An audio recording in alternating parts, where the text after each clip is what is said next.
konflik yang saat ini dan sudah sejak tahun 2014 kalau tidak salah, itu terjadi konflik yang cukup intens di Keraton Kasunanan Solo. Maksudnya di sini adalah konflik internal yang bersumber pada tahta kerajaan, siapa yang berhak untuk mendudukinya. Namun saya tidak akan mencampuri atau intervensi konflik di dalam, akar permasalahannya apa atau solusinya bagaimana, tapi saya akan lebih memfokuskan diri pada apa yang sesungguhnya terjadi, kenapa juga bisa terjadi konflik sedemikian intensif dan serius selama beberapa tahun ini. Sepertinya kapan berakhir juga untuk saat ini juga belum melihat tanda-tanda yang signifikan.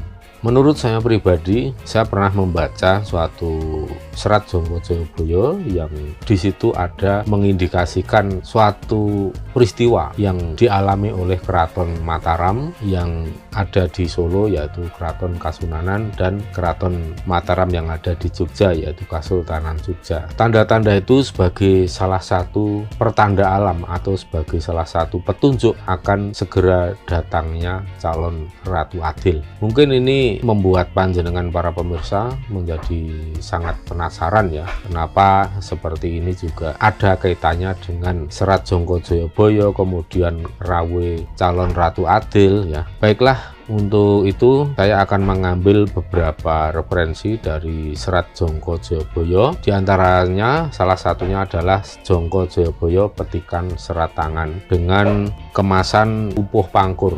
Ya, karena kita tahu serat itu selalu dikemas dalam bentuk tembang metrum Jawa, ada pangkur, sinom, dan seterusnya.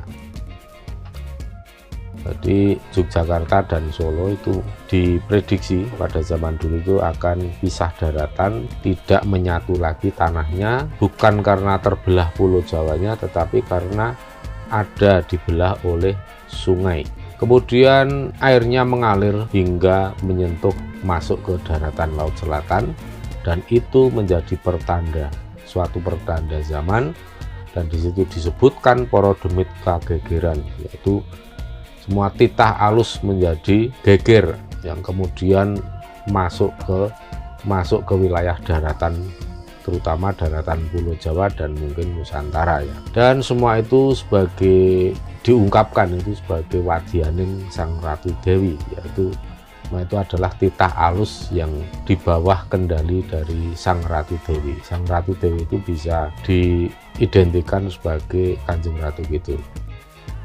Di Jogja Solo setelah pisah daratan yang kemudian dipisah oleh Kali Tanggung gitu ya, mengalir airnya. Kemudian di tembang ini seseorang yang membuat sastra ini seperti melaporkan kepada entitas Kanjeng Ratu Kidul. Kanjeng Ratu Kidul punika lho, ini loh, dan para demit darat amor lan jalmo. Jadi di daratan Pulau Jawa ini sudah bercampur antara lelembut makhluk halus dengan manusia dalam kehidupan yang realitasnya seperti itu, dan terjadi interaksi, terjadi pokoknya ada friksi atau gesekan-gesekan antara manusia dengan para makhluk halus. Itu bersamaan, itu dibarengi dengan terjadinya gempa yang intensitasnya sangat tinggi, sehingga di sini dikatakan sarengan lindu ping pitu. Jadi dibarengi dengan peristiwa gempa bumi yang terjadi sehari sampai 7 kali.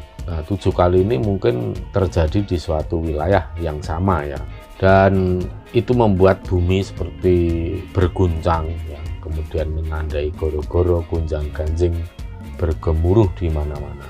Gunung Merapi longsor, hujan abu dan kerikil. Nah, itu sebagai salah satu penanda